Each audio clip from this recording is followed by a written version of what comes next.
संजीव, तू बोलण्याच्या अगोदर काय मराठी सोडून आहे ना अन्य भाषेमध्ये आहे ना एक वेगळा ट्रेंड आला होता, जसं सिद्धू मुसेवाला मध्ये आला होता.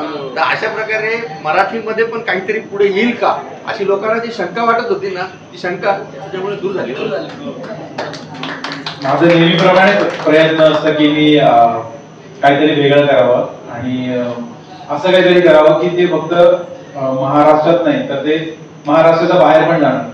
आणि आपलं गुलाबी साडी ग्लोबली चालतंय, टाइम स्क्वेअरला लागलं म्हणजे खूप मोठी गोष्ट आहे माझ्यासाठी. माझं स्वप्नच होतं ते, माझ्या इतक्या साऱ्या स्वप्नामधलं एक स्वप्न होतं की माझं गाणं टाइम स्क्वेअरला लागावं आणि ते लागलं.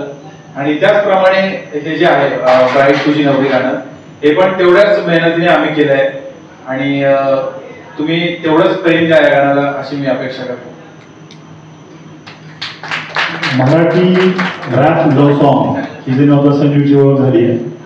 आता मग ब्राईट तुझी नवरीमध्ये तुम्ही नेमका काय प्रयोग केला आणि कशा पद्धतीने हे गाणं तुम्ही शब्दबद्ध केलं? सर ऍक्च्युली प्रत्येक लग्नात म्हणजे माझ्यासोबत पण झालंय की लग्नात गेलो, मुलाच्या साईडला गेलो आणि एखादी मुलगी भेटली तर मग दोघांची जी फिलिंग असते ना की लग्न होते दुसऱ्यांचंच पण ह्याचंच वेगळं स्वप्न झालं असतं की इशाऱ्यामध्ये किंवा मग लाईक माझ्यासोबत काही सीन असे झाले की एखादी मुलगी मला आवडली आणि दोघांचं हसणं बघणं कंटिन्यू चालू असतं दिवसभर आणि मग शेवटी एक अशी क्रॉस आली की ती छान दिसतोयस, तू पण छान दिसतोयस, झालं तेवढं शॉर्ट कन्व्हर्सेशन.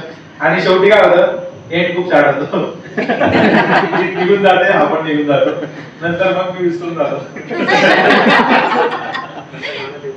तर त्या फिलिंग्सला मी इमॅजिन करून हे गाणं लिहिलंय आणि तुम्ही ऐका हे गाणं. तुम्हाला पण मला वाटतं सगळ्यांसोबत हे होतं तर असं सगळ्यांना रिलेट करणारं गाणं आहे आणि बस तेवढंच.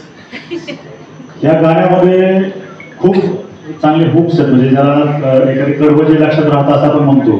तर तुम्हाला भावलेलं, तुम्हाला स्वतःला आवडलेलं असं कुठल्या ह्याच्यातलं असं कवडं आहे? मी ते डायरेक्ट गाऊनच दाखवतो. येस.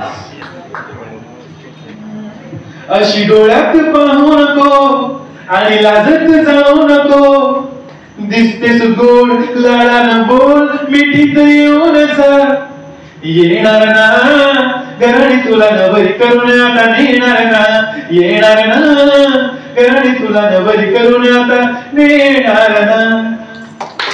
Thank you so much. आणि आमच्या सगळ्यांच्या वतीनं तुमचं